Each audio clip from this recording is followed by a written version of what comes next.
ابن تیمیہ صاحب کی کتاب الفرقان بین اولیاء الرحمن و اولیاء الشیطان، اس پہ وہ لکھتے ہیں کہ ولی بطور کرامت مردوں کو زندہ کر سکتا ہے۔ جلدی جلدی ذرا بولتے جائیں، حوالے دے رہا ہوں۔ امام تاج الدین سبکی رحمۃ اللہ تعالی علیہ آپ طبقات کبریٰ میں فرماتے ہیں کہ مردوں کو زندہ کرنا یہ ولیوں کی کرامت کی قسموں میں سے ایک قسم ہے۔ جلدی جلدی ذرا سبحان اللہ کی صدا لگتی جائے۔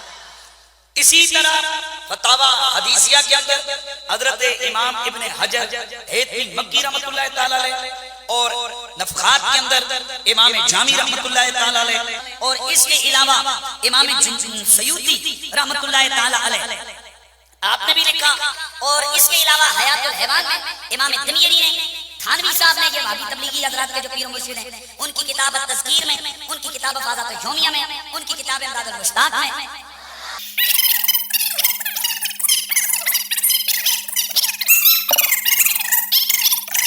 اس میں لکھتے ہیں کہ یہ بات اہل سنت میں اجماعی طور پہ ثابت ہے کہ اللہ کا ولی بطور کرامت مردوں کو زندہ کر سکتا ہے۔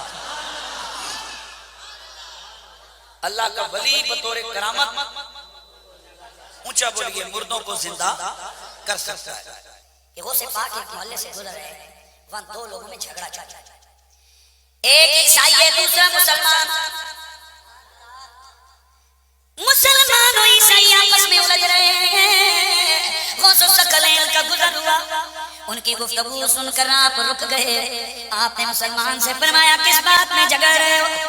کہنے لگا حضور یہ عیسائی ہے، میں مسلمان ہوں، میں کہتا ہوں کہ میرا نبی افضل و اعلیٰ ہے، یہ عیسائی ہے، یہ کہتا ہے کہ حضرت عیسیٰ افضل و اعلیٰ ہے۔ جناب غوث اعظم نے فرمایا اے عیسائی تو بتا تیرے پاس کیا دلیل ہے کہ جناب عیسیٰ افضل و اعلیٰ ہے؟ کہنے لگا جناب یہ تو قرآن میں بھی موجود ہے کہ ہمارے نبی حضرت عیسیٰ مردوں کو زندہ کر دیتے تھے۔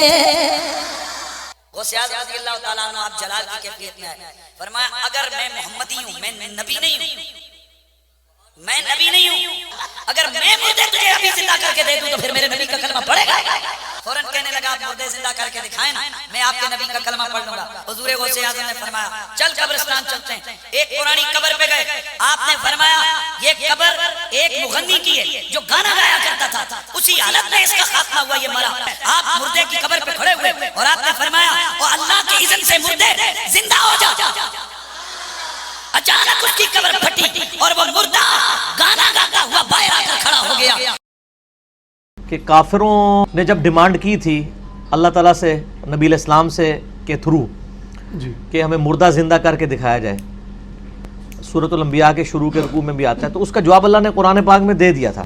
اعوذ باللہ من الشیطان الرجیم، بسم اللہ الرحمن الرحیم۔ سورۃ الانبیاء جو ہے نا یہ پارہ نمبر 17 کی پہلی سورت ہے، اور بل قالوا اضغاث احلام بل افتراہ بل هو شاعر۔ اللہ تعالیٰ فرماتا ہے کہ کافر نبی علیہ السلام کے اوپر اعتراض کرتے ہوئے کہتے تھے کہ اس کو پریشان خواب آتے ہیں، یہ جو قرآن پڑھتا ہے نا یہ اس کو خواب میں آتے ہیں، بل افترا بلکہ جھوٹ باندھتا ہے، بل ہوا شاعر کوئی کہتا تھا یہ شاعر ہے، فلیأتنا بآیۃ کما ارسل الاولون، تو یہ ایسے معجزے کیوں نہیں لے آتا جو کہ اگلے نبیوں کو دیے گئے تھے۔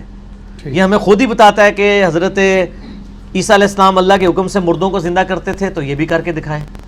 وہ 9 معجزات سورہ بنی اسرائیل میں جو مانگتے تھے، اللہ نے کہا نہیں دکھانے معجزات، نبی کا معجزہ ہے قرآن قیامت تک کے لیے دعوے نبوت کے اعتبار سے۔ جن لوگوں نے عیسیٰ علیہ السلام کو مردے زندہ کرتے ہوئے دیکھ لیا تو کیا یہودیوں نے اسلام قبول کر لیا تھا؟ نہیں۔ کہ حضرت عیسیٰ علیہ السلام کی سند تو قرآن میں نازل ہوئی ہے، شیخ عبد القادر جیلانی رحمۃ اللہ علیہ کی سند کہیں نازل نہیں ہوئی ہے، اور یہ جو کہانیاں آپ کو کرواتے ہیں نا، سورہ بنی اسرائیل میں 8 کے قریب معجزات وہ مانگتے تھے، اللہ نے فرمایا تم کہہ دو میں نبی ہوں رسول ہوں، تو سر شیخ عبد القادر جیلانی نے کہا نبی علیہ السلام کے بارے میں بھی کوئی صحیح سند سے ثابت نہیں کہ آپ نے کبھی مردہ زندہ کیا ہو، قرآن میں نفی آئی ہے اس کی، ورنہ تو قرآن میں آتا کہ تم کہتے ہو لو آپ مردہ زندہ کر کے بتا رہے ہیں، قرآن میں کہا جا رہا ہے کہ نہیں قرآن معجزہ ہے۔ اور پھر اس میں وہ کہتے ہیں کہ شیخ عبد القادر جیلانی رحمۃ اللہ علیہ نے معجزہ بڑی اس میں شڑول مارتے ہیں جناب، وہ کہتے ہیں کہ انہوں نے عیسائی کو کہا کہ تیرا نبی تو کہتا تھا کم باذن اللہ، میں کم باذنی کہتا ہوں، میرے حکم سے کھڑا ہو جا۔ شیخ عبد القادر جیلانی کے لیے کوئی سند نازل نہیں ہوئی، بالکل ان کی طرف جھوٹ منسوب کیا، نہیں ختم ٹھوس۔